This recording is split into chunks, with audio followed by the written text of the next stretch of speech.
Welcome to the Fearless Happiness Podcast, where we showcase phenomenal individuals who have overcome serious traumas, life obstacles, and challenges to find their own path to fearless happiness. Listen as Max Njist invites guests from all around the world to share their experiences and spread strength, hope, and faith.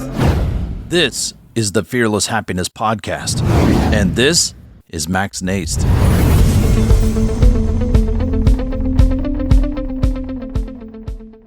All right, everybody. Good morning, good afternoon, or good evening, wherever you are in this world. This is Max from the Fearless Happiness Podcast, coming to you again today with another amazing and special guest. So I have Alexis Leigh with me. But what I like to do, Alexis, is have you introduce yourself to my audience, like who you are, what it is you do, and then you and I, like I said, we're going to rock and roll. Awesome. Well, I am an author. I've just published my first book, which is called Pain is a Portal to Beauty.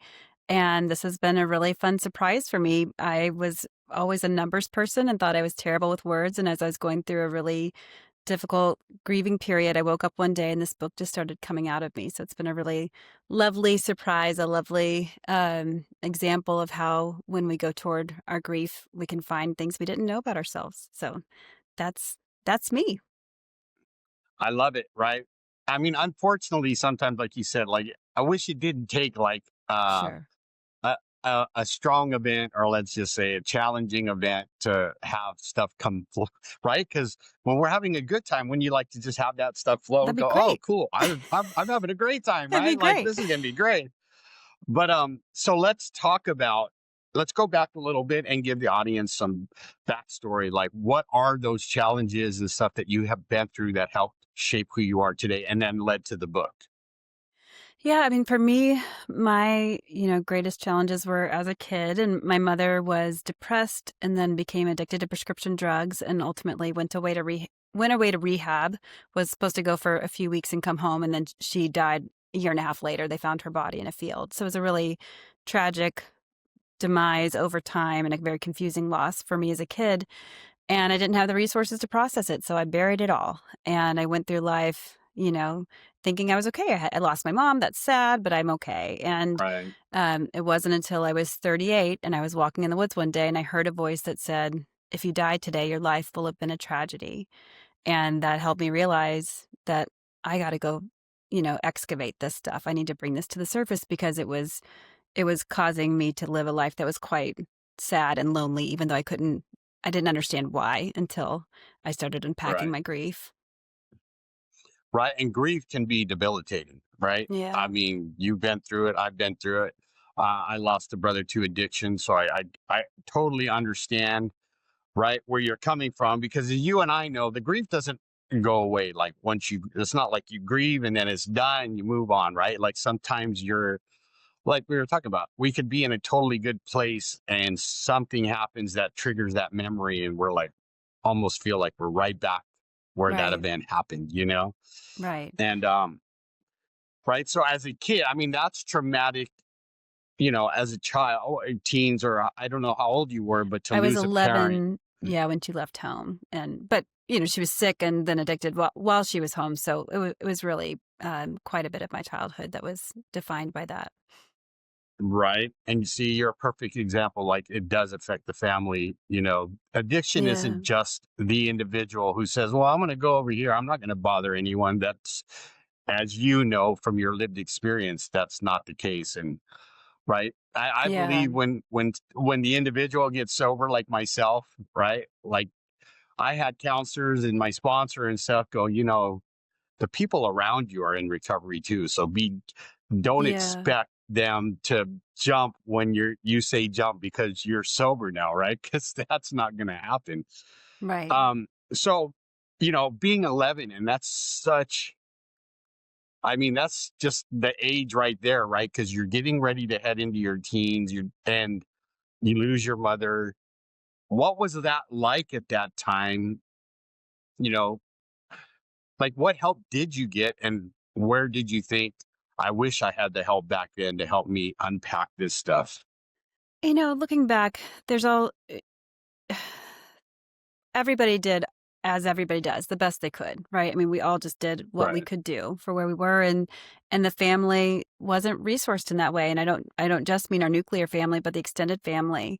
You know, people didn't step in to help. I think partly because it was confusing. You know, she went away over time. It wasn't like overnight I lost my mom and people go, "Oh no, how do we rally around it?" It was a long, exhausting illness and drain on the whole family. And I think also, you know, there's a legacy of pain in our family. Like my mother's father died by suicide, and there are things that if you don't feel equipped to deal with them, then you don't deal with them, and then more, you know, tragedies pile up, and you're still not equipped to deal with them. So, like we have a picture on the day of my mother's funeral where we're all standing around smiling like it was a family reunion.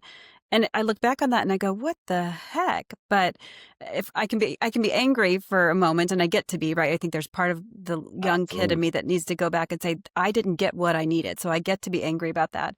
But I also have compassion Right. for everybody. You know, nobody was malicious. People just didn't know what to do or didn't have the capacity to do it. When a parent dies, there's no one to step in. No one could have been my mother. So even if I wished I'd had more support, no one could have filled that hole. You know, other people had their lives to live, and they were, you know, they didn't live in the same town as us. So I don't hold any of that with, you know, a continuing feeling of resentment. And I didn't get what I needed. And so that's why, you know, at some point my body just stopped feeling because it knew I couldn't feel all of it and get through it. So I had to numb to get through it. And that's why I was really unaware of how much trauma I experienced because I had so, you know, craftily stored it away. Right. And it took Right. a crisis when I was nearly 40, you know, when I kind of hit a rock bottom moment to say, you, now it's time. You got to store it away. You needed to store it away, but now you have the resources to look at it. So it's time. Right. And see, and which is understandable, right? We know that the human brain is a very powerful, let's say, operating system, right? And if Mm-hmm. it understands that a certain trauma is too much for you, it will hide it. That's why, Right. as you know, as you were probably growing up, like your trauma showed up in different areas of your body, right? Like for me, I know when I'm having those difficult times, my lower back. That's just Mm-hmm. where I think my trauma is stored, right? I'm like, Right.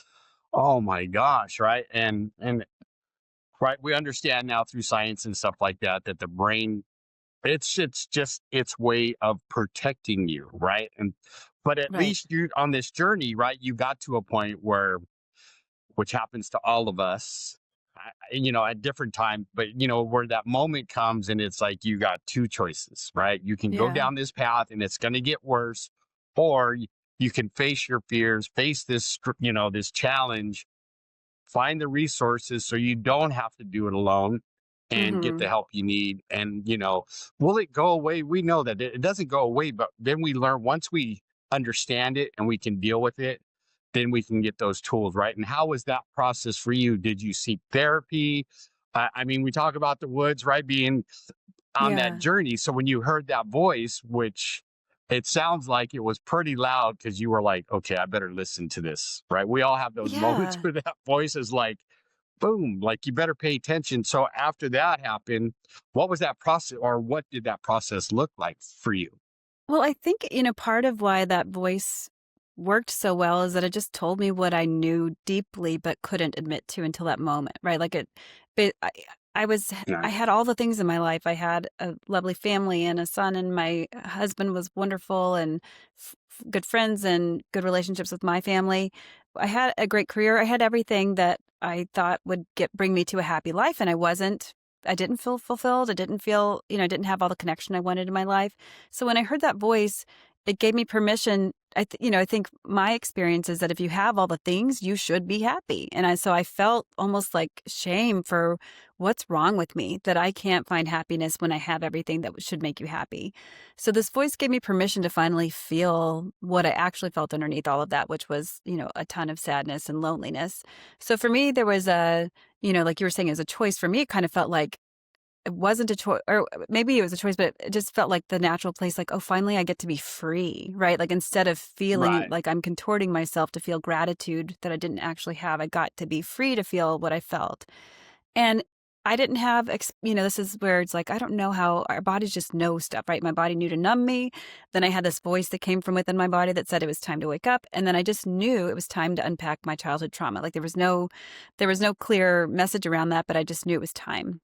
So I was in therapy and I continued to go to therapy, but I would say my most impactful moments were just walking in the woods to sorrowful music. And I just grieved and grieved and grieved. And, I would then have some big aha moment, like when I saw the trajectory from my grandfather who died by suicide to my mother, who had this tragic ending, to me and my life of loneliness and sadness to my son. And I just saw this trajectory and I was like, of course I'm the outgrowth of that.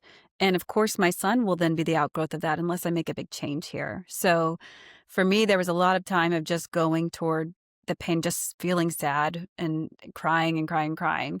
And then ultimately, I randomly got in touch with psychedelics, with psychedelic guides. I was doing a project for a school that trained psychedelic guides. And when my life was really falling apart after The Voice in the Woods, someone recommended that I might try it. And, I tried everything else and it wasn't working. So I was willing to take a look at it, and ultimately did decide to do that. And it was really an impactful experience. That's an understatement. It was hugely impactful in my life. Right. And I've heard that. Right. I'm a person in recovery, right? So Hmm. there's a lot of my friends would think when we talk about this on my show, right? Oh, they're talking about going and getting high, which is, if they Right. paid attention, that's not the case, right? Because Right. it's controlled. It's But I have to tell you, right, like hearing your story and having other people like Tara that we talked about before the show, and seeing their transformations because of psychedelics, right? Hmm. Done in a controlled environment, right? With guidance, Right. right? Because for me, it's like recovery. I used to be that old counselor, right? When I first got sober, and it was like, because I still do the 12 steps, or I'm a 12 stepper, AA, but, and trust me, everybody, I'm not pushing anything, but I used to be that guy, like the old timers. Well, if you don't do it my way and don't work steps, you're going to die. And I can't even work with Right. you. And, I'd have clients look at me like this, like, are you okay? Like, you need to relax, right? This, but then I've realized over time, right? Like everybody's recovery journey is different. And Hmm. whatever they find is what, if it works and it ain't broken, don't fix it. Right. Hmm. And I've had many guests who may not have been in addiction, but have some serious traumas where the psychedelics help them right? Not overcome it and get rid of it, but open their mind to new ways of handling it and dealing with it. And, how do you put it? It's like EMDR therapy, right? Where Hmm. re they re-put it somewhere else instead of those places in your body, which, if you done, like I'm sure you did, everybody, like they tell us trauma is stored in our body, right? Right. From the time where our first trauma happens to anything after that, the brain stores it in different. That's why you'll ask some people, like, yeah, it's their lower back, they're going through a Right. stressful situation, or it's their shoulders, or whatever, they get a headache. Um, but talk about that experience a little bit for the audience so they can understand what like that process looks like, and then Yeah. how that had helped you and how it continues to help you. Not that you're going back, but how that opening of your mind helps you, stay. I don't want to say stay in the well zone, let's say, what I mean? Stay Yeah. focused on what you have to do to be well and be your authentic self, let's say. Yeah. I mean, there's so much to say about them. And I will say, because my mother was addicted to drugs, I was very hesitant. I was always very anti drugs and substances. But I asked all the questions, which, psychedelics aren't addictive. They're just not in that same category of the things that would have been a risk to me as someone, with a Right. mother who was addicted. So, after kind of doing all the due diligence, I did I did my first journey was with MDMA, which is ecstasy. And it is a psychedelic that lowers the fear response so that you can look at some of these e- emotions that might feel too scary or overwhelming. So the medicine kind of becomes a companion and lowers that fear so that you have a chance to actually look at some of these things. Because for me, psychedelics, all of this stuff is about there's pain in my body. And if I Right. keep avoiding it, it stays there, right? And frankly, I'll Right. add to it because I'll do things to avoid the pain that will add more pain. I'll treat my body badly. I'll, get into more traumatic experiences. It's just going to build on itself. Right. But as soon as you look Right. at it, it actually does start to shift and transform. And for me, I have had the experience where the more I've gone toward my pain, and that's really what psychedelics did for me, is they went the second journey I did was psilocybin, and the whole message was you have more grief to process. And at that time, I thought I had done so much work and I should be done. And the mushrooms were like, Right. nope, not close. So for me, these journeys, that was not a very happy journey. It was really actually quite painful, but it was so useful to be shown that, right? I mean, basically what they say is for psychedelics, the medicine shows you what you need to see. So I needed to know Right. that I had pain to go toward. And then afterward, I go do that grief work and I go do that pain. And then my life started to open up. Like I would go outside and the colors were more vibrant and everything felt more alive. Like there was more beauty everywhere. So for me, unlocking this pain in the psychedelic journeys and also afterward when I did this intentional grief work really changed my experience of the world. And then I ultimately found my way to ayahuasca, which is an Amazonian psychedelic that is done more of in a kind of like a tribal setting with a group of people and a number of healers there. And, you know, it's the way it just shifts the way you see the world. And when you let go of some of these, all about unlearning. And so you let go of this stuff the way you've held it, and then you can go, you go out into the world with more awareness of your own strength. For a long time, I really Right. needed the world to be a certain way because I wasn't safe. And so I needed people to treat me a certain way. And in my marriage, I needed my husband, for example, he was always late. And his being late, I didn't know it, but the reason why it bothered me so much was because my mom left and didn't come home. So if somebody's late, Right. my hypervigilant alarm system starts going off and saying, uh-oh, there's a crisis. So I needed him to stop being late so I would stop hurting. But really his being late was helping me see there's something you actually need to look at here, right? It was my buried pain that was trying to Right. get my attention. So psychedelics over and over have just told me to, go toward the pain, go have so much love for yourself, feel those feelings. And then once you feel them, then they actually get to move through and you don't have to, like for me, it is about, you're not stuck where you are. For so long I felt stuck and I was stuck because I was refusing to look at this stuff. And now that I'm willing to feel every feeling that comes through me, things move through. And you have days where you have the depression or the, anger or sadness or whatever it is. But if I Right. feel it, if I really let myself sink into it, it moves on. And then for me, I found all these incredible gifts along the way. Like I realized I was a writer, like I said initially, and I found out I was a singer and a dancer. Like all these creative outlets were also locked up with that pain. So there's so much, like these incredible discoveries, not only just you get to kind of know yourself more and what a gift that is, but you also, these creative outlets start to open up. And that's so much fun after Right. being locked up. Right. Because that's exactly what trauma does to you. It's like it imprison. You're like your own Yeah. prison because you Yeah. can't. Right. And from like what I just heard from you and other guests that have gone through similar,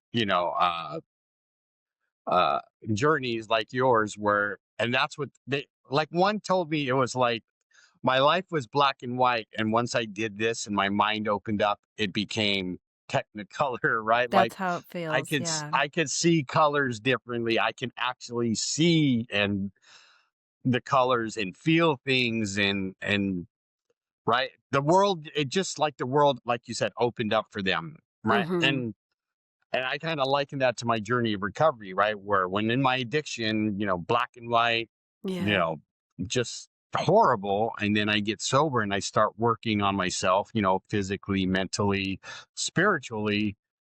And, now I notice things that I've never noticed before. And I've come to Mm-hmm. believe, because some of my guests, we talked about it, right? That we're spiritual beings having a human experience, right? So when we Mm-hmm. can get back to that spiritual side of us, that really authentic side of us, which whatever you want to call it, I call it God, right? The universe, whatever, right? Mm-hmm. And then you see life in such a different way. And like you and I were parents, right? And I'm a grandparent now, Mm-hmm. right? I love living in that realm instead of like, you know, that sense of impending doom that's always with me Yeah. when Like, I don't know if it's the Peanuts cartoon, but the one character, with always the clouds over him, and he's always Hmm. kind of like, you know what I mean? That Yeah. used to be me. Right. And Me too. and life starts to take on new meaning, and that's why I love having guests like yourself, right? Because you can share that journey. You're Yeah. not sharing like, oh yeah, I went and did all kinds of psychedelics, and I hate to say it, right? But if people look at the history of AA, right, and one of its founders, he even tried it because of his depression was so bad. He was so Right. depressed. He's like, I gotta find something, right? And he did try it with Timothy Leary back in the day, Hmm. and it helped open his eyes. But did he? But see, people don't realize he didn't stay on it and go, "Oh, I found Right. LSD. I'm going to keep doing it," right? But it opened his mind to more of the spiritual aspect of his side of the life, so he could, right, help others Right.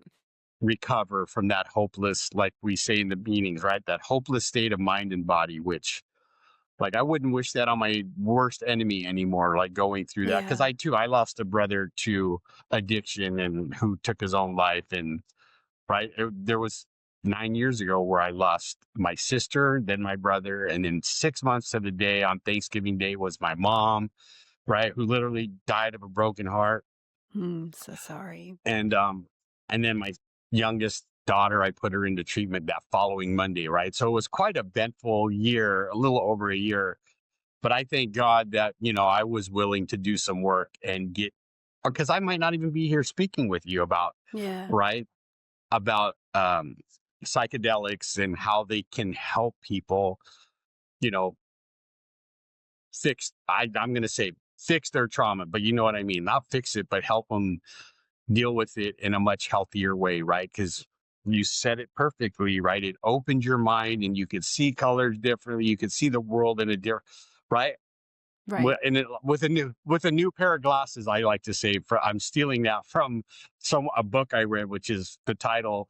But when I read it, I understood it. Right, I went from Hmm. one way of looking at life, started working on myself, got well, and now I could see. Even in the bad times now, right? Like I don't think, and I'm sure too, right? If things get tough, I don't think about. I'm not saying you're. I don't think about picking up a drink or a drug and going, "Oh, this is going to fix me." Right. Right. What I do is I look forward to interviews like this where I get to hear your story and go, because you're a wife, you're a mother, and now you're helping people, at least in my audience, see things from a different perspective, right? So Yeah. It's as you're going, Oh, I was gonna say it's interesting because you're talking about the changing the glasses. I mean, I have a sentence in my book where I actually said I wanted to change from, it was actually after reading Codependent No More by Melody Beattie, who was, very much involved with right, the Alcoholics Anonymous, that I needed to stop sugarcoating things. I needed to stop wishing things were better than they were. I needed to find more honesty. So in one of these chapters, actually say I changed my lenses from rose colored to clear.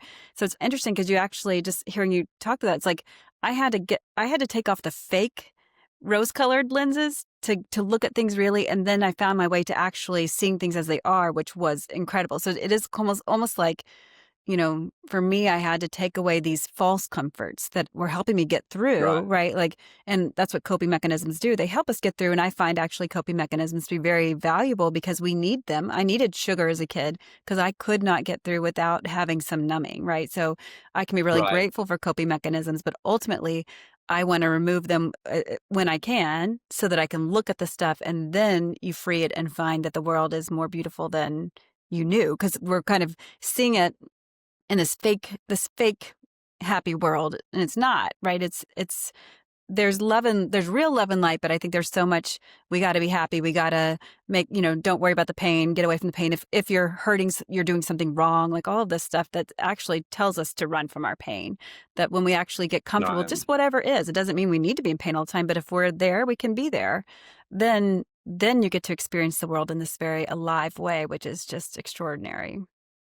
right. And I agree with you, right? Because if you think about it, right, we're not supposed to run from the pain, right? We're supposed to face it, figure out what is causing this pain, and then learn the lesson and then grow from it, right? Yeah. Because like I'm sure you've read books, and the books I've read, like David Goggins, right, which he says his one of his famous quotes is learn to get comfortable being uncomfortable, because that's where the Right. growth happens. Right. Right. But I know, and you were there at one time. I was there at one time. And if you would have said, face your pain, I would have been, nope, Yeah. I'm going over here. Catch me Yeah. later. I'll see you later, because it's too uncomfortable. Right. But like, you're sharing with us right now today is right. Yeah, you faced it, and you're not saying it wasn't uncomfortable. It was quite uncomfortable, Mm-hmm. but you faced it and you said, look, right? Because we understand, and I'm sure you do too, we understand that feelings are not necessarily going to kill us, right? They may be Sure. uncomfortable, right? But we have to learn, I think, to face those uncomfortable feelings, whether it's sadness or anger, and go and ask ourselves, right? Why am I feeling this way? What happened? What can I do to change this? Right? Because I know for me, like getting sober, and I knew I couldn't do drugs and alcohol anymore. It was like anger was my Mm-hmm. new go-to, right? Sure. And people would, right? Because I figure, well, I can get angry. They're not going to get mad because it's normal, right? Well, my anger obviously wasn't normal.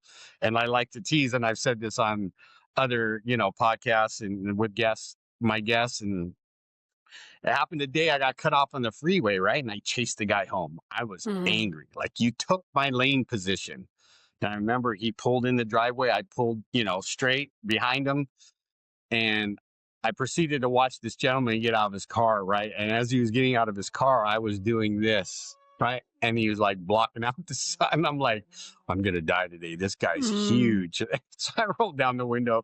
Sorry, sir, I think I got the wrong person, right? And he just kind of looked at me like, okay. And I told my sponsor, my mentor, and they're like, dude, you got to change that. But that was one of those moments. It was like, why am I choosing anger to be, right, like my go-to? And Mm-hmm. I might had other things happen where I finally did the work, and I don't react like that today. Now I just wave. If you're going to take go for it, that's fine. Yeah. See you later. Have a good day. Right. Um, right. So now let's talk about your book. So you just gave a little bit. So what led to the book, and then give the audience an idea of what's in the book, because I can't wait to read your book. So I really thank you for sending me your book, because Yeah. it's going to be really good. Yeah. So, I mean, the book starts with the voice in the woods, with hearing that my voice was a tragedy, and then, traces back to the trauma, but ultimately is the last 5 years where I let go of the life that I was living, the life that I thought was the one I should be living, and let all the pieces fall away, and really took in the grief both of my childhood, but also losing my marriage. I loved my husband very much. So there's just so much sadness and grief to process. And then ultimately through the MDMA and psilocybin and ayahuasca journeys, which showed me so much wisdom and so much stuff that I needed to process, and ultimately to finding new love. And, that is something where, um, you can go learn all of this stuff in the quiet, which I was doing in this time of solitude. But being back in relationship is where you really get triggered, right? Like, it's where the good stuff and the harder stuff gets triggered. And so there was so much that I learned from being in relationship with my new partner. So that's kind of the last third of the book, is a little bit of finding my way to new love, but really finding my way through that, finding my way back to myself, and to, you know, just questioning all of the things that I always, for me, there's something that I've even uncovered after the book this summer, where there's a part of me that was worried, and I didn't realize this till I got triggered. I sent my book to a school teacher who was really lovely in my life when I was young, and her response about the book was that it was lovely and that I shouldn't curse. And I got really triggered by this, because I curse in the book, just FYI. So I I got love really it. triggered by this. And again, back to the kind of like these emotions that we have, I wasn't going to go do anything from that, right? What we learn is to not go do anything in the external world, but just to be curious about what the emotion is. So I do this thing where I write to my younger parts. There's something called internal family system, or parts work, where are these younger parts of us that get frozen at the time of our trauma. So I was writing to that younger part going, hey, you're really pissed about this, cursing thing. What's this about? And so we kind of write back and forth. And at the end of it, I got to this part where this young version of me was really humiliated when my mom died and when my mom left, right? Right. It exposed me to the whole world that my mother didn't love me.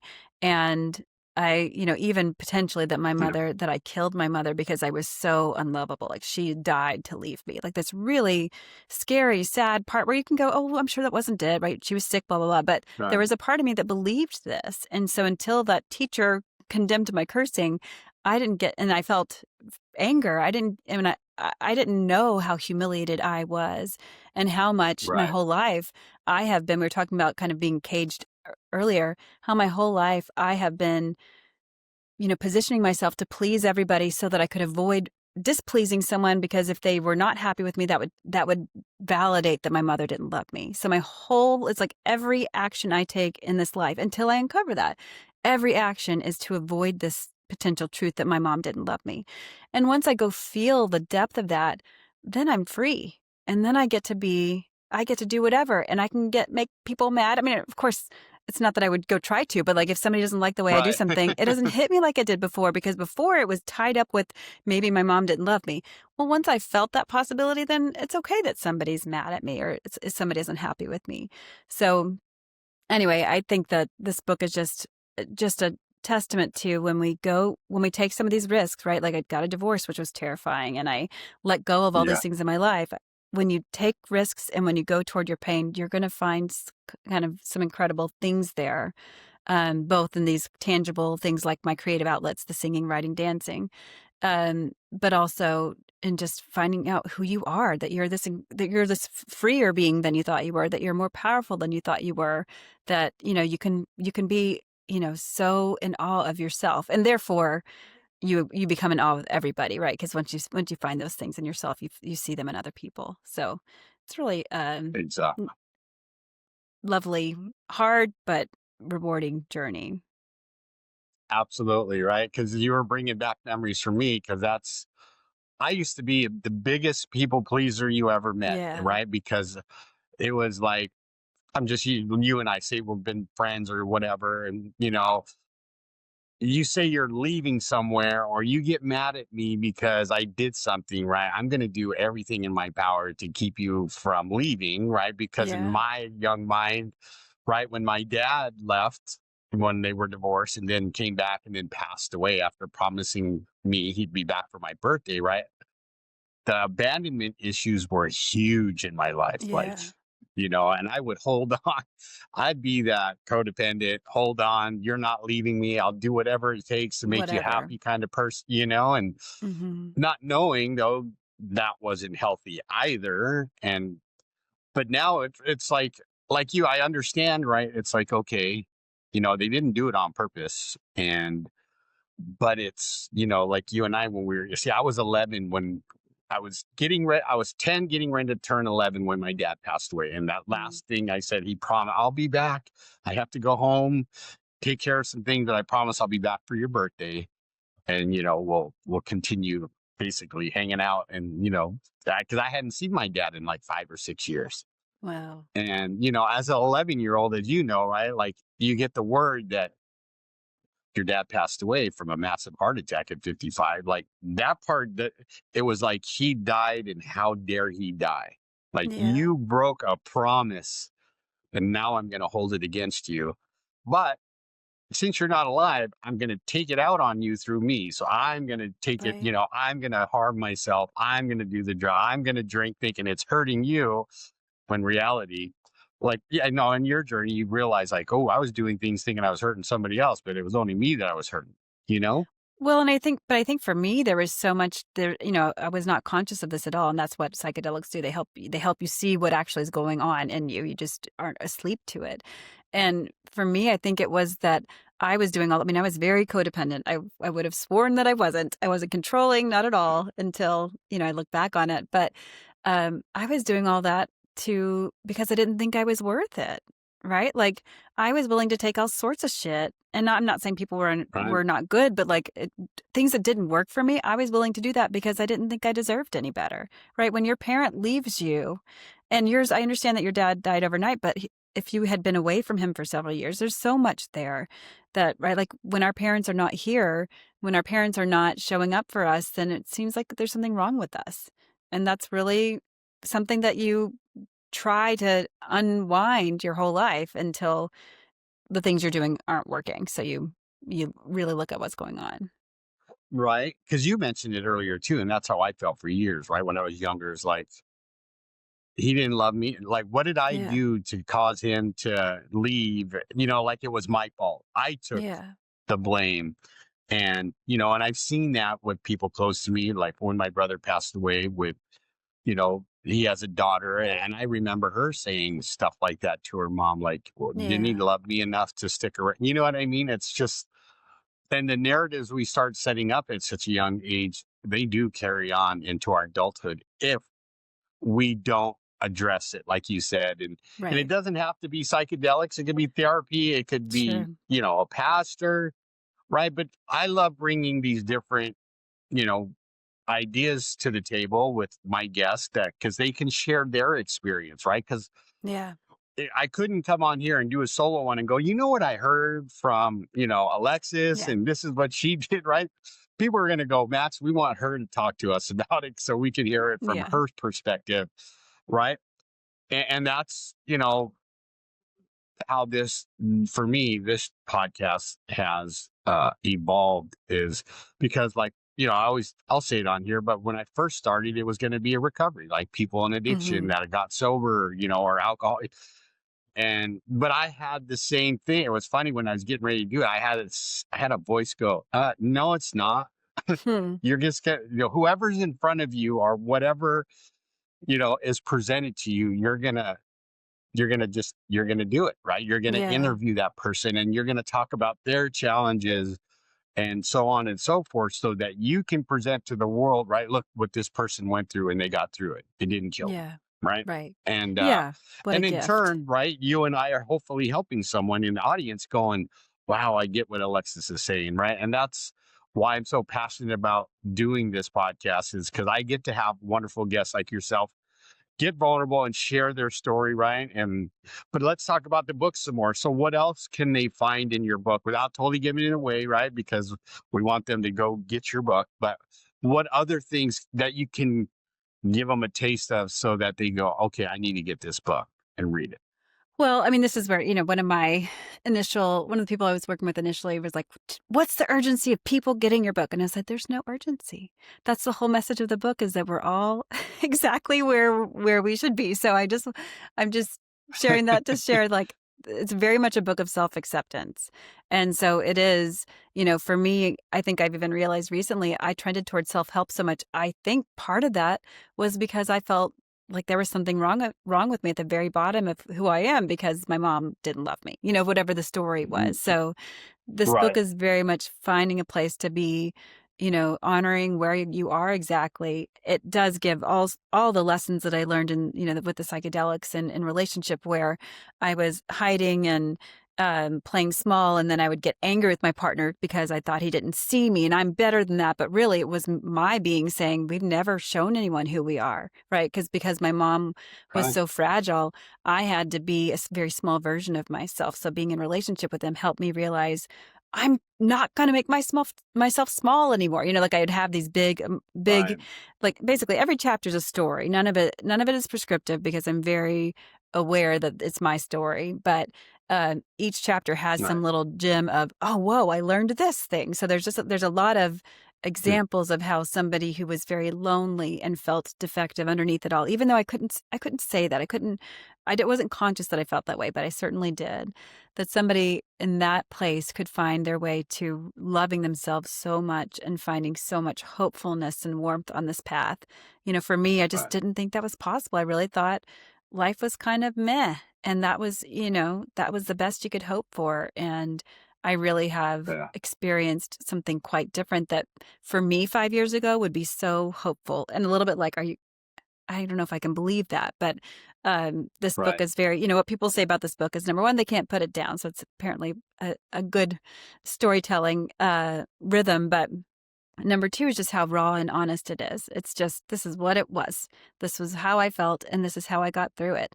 For me, there's these parts of ourselves I was talking about earlier with these younger versions that get stuck in our trauma. when we have these emotions, it's really hard to know how to deal with them. We're just not taught that generally as a society. It's you shouldn't be angry, you Right. shouldn't feel these things, when in fact we do feel these Right. things. So for Yep. me, there's some examples in here, and I've really appreciated when I've seen this elsewhere, where it's like a script where you see someone talking to their younger part and you go, oh, that's how I do it. There's kind of like this, how do I relate to myself as the adult, higher knowing version of me, and as this really precious child version that was so harmed and just needs to be seen and loved for that. Right.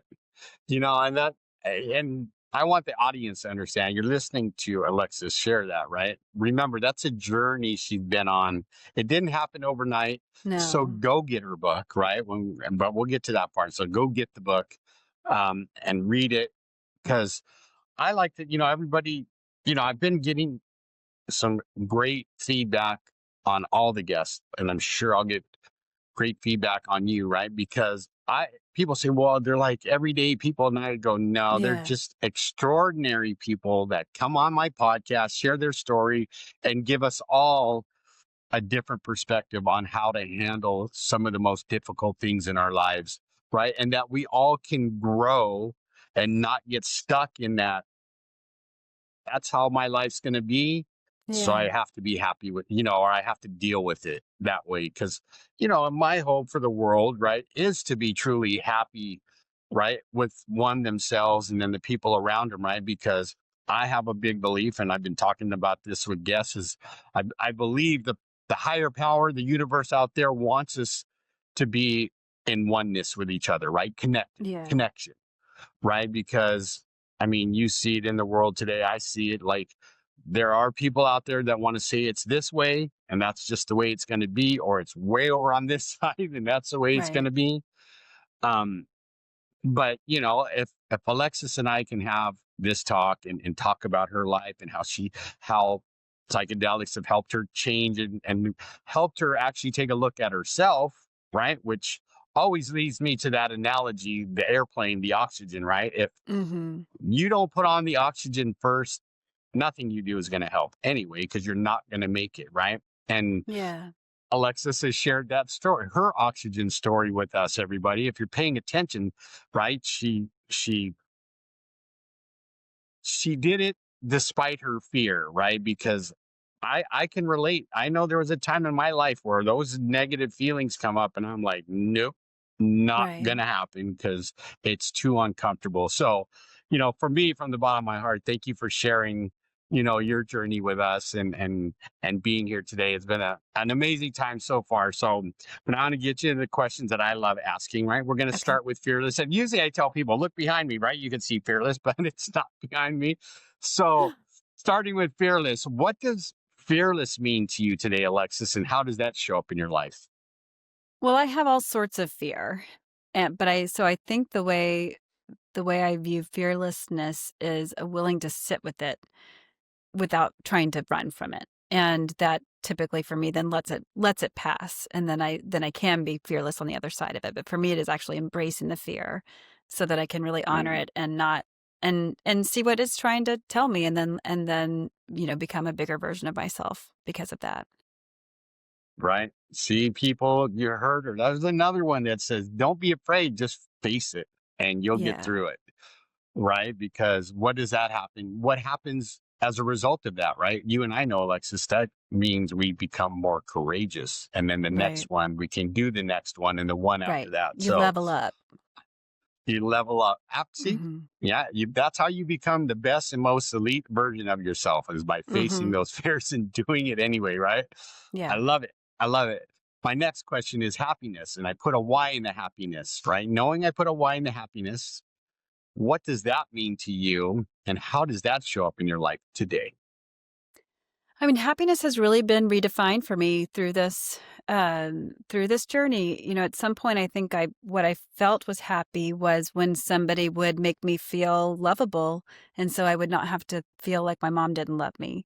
And once I go heal that part of me, then happiness is just being me, all of me, without regard for what other people expect me to be or want me to be. I just get to be in my body in a really kind of deep, peaceful relaxation. I love that. I love that. That was like me learning.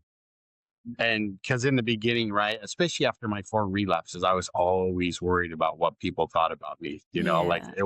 it would rule every waking moment of my life. And Right. until I had one of those moments in a meeting, right, where I thought, hey, I was with my sponsor, I'm like, look, they're talking shit over there about me. And he's like, what? He looks and he goes, Max, you're not that important. I'm like, right. What a It relief. was Yeah. it was very humbling, and I needed those moments to go, Max, he's right. It's not all about me, right? And the more I stay, from then on, it was like, I know the more I stay sober and not care what people thought about me, I started to grow. But I Yeah. did turn it into, what I did think of myself and others, right? That does matter. And I Yeah. have to check myself if I see myself getting crazy, like pointing the finger at someone I don't know and go, ooh, look at them. You know what I mean? Hmm. Um, see, that's why I think I've been blessed to, have guests like yourself. And it kind of well, how do you say, reinforces what I've learned, right? When I just do the Hmm. work, especially that deep inner work on myself, I become a better person, and then I can be more helpful to the world around me, and then not Right. worry about, right, what I need to get, because it's going Right. to come. Like it'll happen. So I Right. love it. It's like I said, this has been an awesome time, Alexis. Thank you so much for being here.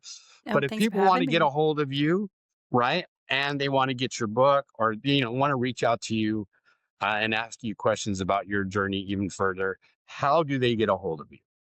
At my website, so alexisleigh.com. Contact me there. And I'm actually in the process, I think I'm in the process of pulling my book from Amazon and some of these other outlets to just sell it on my website.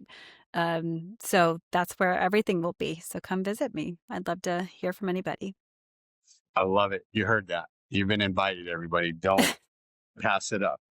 I love it. Well, like I said, this has been an awesome time, but you're not quite off the hook just yet. Okay. I always save my best question for last, or at least my favorite question that I ask of all my guests. And it goes like this. So, Alexis, what is the one piece of advice you could give my audience to help them grow as human beings and become better people? Hmm. Well, as I said earlier, everyone's on their own path, so ignore my advice. But if I were to say something, for me, it has been all about, as much as I've wanted to be another path, it's been all about going toward my painful emotions and good emotions, but just my emotions. And for me, that's been a rewiring to be willing to sit with the pain. And for me, there's so much coping that I do that I don't even realize I'm doing, whether it's with food or screens or, it can be some stuff that Right. feels pretty benign.